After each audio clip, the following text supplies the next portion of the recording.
अभी हमारे देश में एक ऐसा सीन चल रहा था जिसमें एक जीत जिसका इंतजार सालों से था, एक ऐसी सेलिब्रेशन जो कि बेंगलोर के हर एक कोने में गूंज रहा था, और फिर एक ऐसी खामोशी जो उन 11 को हरदम के लिए खामोश कर गई, जिसमें एक लेडी और एक बच्चा भी था। आरसीबी 2025 का आईपीएल खिताब तो जीती, लेकिन अपने उन 11 लॉयल फैन को हार गई, जो कि उस दिन चिन्नास्वामी स्टेडियम के बाहर उस सेलिब्रेशन में शामिल होने के लिए रेडी थे। लेकिन उनके परिजनों पर वो खुशी ऐसा कहर बना कि उनके चेहरे से मुस्कान ही गायब हो गई। जीत के बाद सभी झूम रहे थे, लेकिन कैसे ये जश्न एक मातम में बदला, चलिए एक एक स्टेप करके क्लियर करता हूँ। 4 जून की सुबह बेंगलोर जगा एक नए इतिहास के साथ। आरसीबी की टीम सिटी लौट चुकी थी, लेकिन ये आरसीबी अब वो आरसीबी नहीं, एक चैंपियन टीम थी। आरसीबी ने खुद ट्वीट करके अनाउंस किया विक्ट्री परेड और ओपन सेलिब्रेशन होने वाला है, जो कि 4 जून के शाम 5 से 6 बजे तक होने वाला था। पुलिस और अथॉरिटी अलर्ट थी। स्टेडियम रोड पर शाम 3 बजे से 8 बजे तक ट्रैफिक रोकने तक का अनाउंसमेंट किया गया पुलिस वालों के द्वारा, और वहां तक पहुंचने के लिए मेट्रो का यूज करने के लिए सभी से रिक्वेस्ट किया गया। क्राउड का जो अनुमान लगाया गया था वो कुछ 1 लाख लोगों का था, लेकिन जो हुआ उसका उम्मीद किसी ने नहीं किया था। जो क्राउड का 3 बजे से जमा होने का एक्सपेक्ट किया गया था, वो क्राउड कुछ 1 बजे से ही जमा होने लगे, और फिर देखते देखते 4 बजे तक अनुमान से 4 गुना ज्यादा लोग जुट गए। मतलब कि वहां पर कुल क्राउड की संख्या 4 लाख लोगों की हो चुकी थी। और ऐसा शायद इसलिए हुआ क्योंकि जब वुमेन्स आरसीबी टीम जीती थी तो उनके लिए भी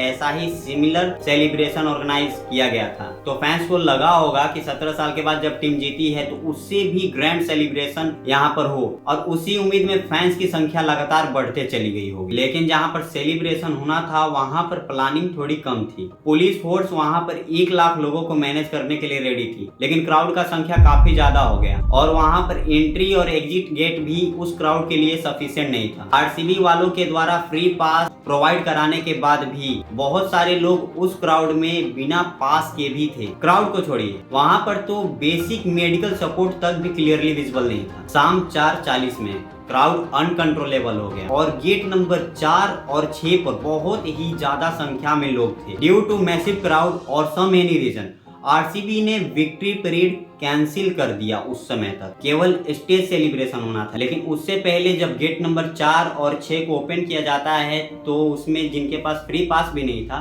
वो लोग धक्का देना स्टार्ट करते हैं, जिस कारण से आगे में लगा लोहे का बैरिकेड टूट जाता है, और कुछ लोग अनबैलेंस होकर नीचे गिर जाते हैं। नीचे गिरे हुए लोगों पर पीछे से क्राउड लगातार उनके ऊपर से चढ़ के जा रही है, और उसी में 11 लोगों की मौत हो जाती है, जिसमें एक लेडी और एक बच्चा भी शामिल है, और 50+ लोग बहुत ही खतरनाक तरीके से इंजर्ड हो जाते हैं। डिफरेंट प्लेटफॉर्म के हिसाब से ये जो रिकॉर्ड है इंजर्ड लोगों का वो थोड़ा ऊपर नीचे भी हो सकता है। ये सब 5 बजे तक हुआ, और इतने बड़े ट्रेजेडी के बाद आरसीबी वालों ने स्टेज सेलिब्रेशन को भी कैंसिल कर दिया, और अंदर जा चुके फैंस लगभग उनकी संख्या हजारों में थी, तो उनको फिर स्टेडियम से बाहर भी निकाला गया। इन सब के बाद सोशल मीडिया भर गया ब्लेम गेम से। कुछ न्यूज एंकर और क्रिएटर्स जैसे शुभांकर मिश्रा तक ने डायरेक्ट टीम पर सवाल उठाया, कुछ ऐसा कहकर कि जब लोग मर रहे थे तो अंदर में सेलिब्रेशन क्यों चल रहा था। लेकिन जब सच देखते हैं तो तस्वीर कुछ अलग ही नजर आता है। आरसीबी ने प्लानिंग किया था हाउ टू सेलिब्रेट, और उसके लिए उन्होंने गवर्नमेंट को इन्फॉर्म भी किया था। क्राउड एस्टिमेट और टाइमिंग सब दिया गया था। हाँ, फ्री पासेज जो बांटी गई थी उसका भी नंबर शेयर किया गया था। आरसीबी एक क्रिकेट टीम है, वो क्राउड कंट्रोल नहीं कर सकती, ना ही कोहली, ना ही पाटीदार, और ना ही कोई क्राउड कंट्रोल एक्सपर्ट है। जब 4 लाख लोग आ गए तो वो एक सिस्टम फेल हुआ जो कि क्राउड को कंट्रोल करने के लिए बनाया गया था। पर्याप्त पुलिस फोर्स और बाउंसर, यहाँ तक कि एंट्री और एग्जिट गेट भी इनफ नहीं था। यह 11 लोग आरसीबी फैन थे। उन्होंने सोचा होगा कि अपने टीम को चीयर करेंगे,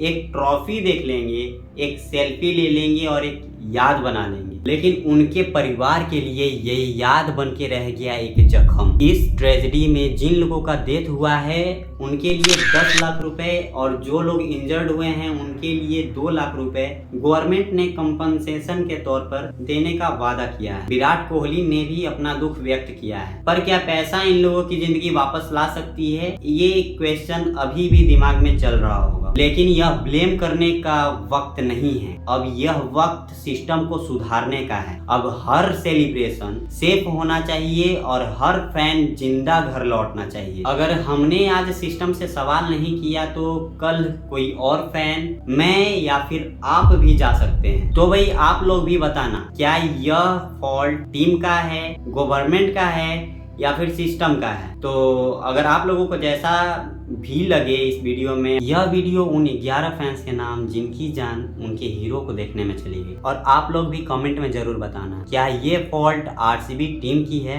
या फिर सिस्टम की है या फिर गवर्नमेंट की है। आप लोग कमेंट में जरूर बताना। मेरे नजर में तो भाई ये सिस्टम की गलती है, और अगर सिस्टम से हम लोग सवाल करें तो सिस्टम सुधर भी सकता है, या फिर अगले बार से हर सेलिब्रेशन में सेफ्टी को प्राथमिकता दी जाएगी।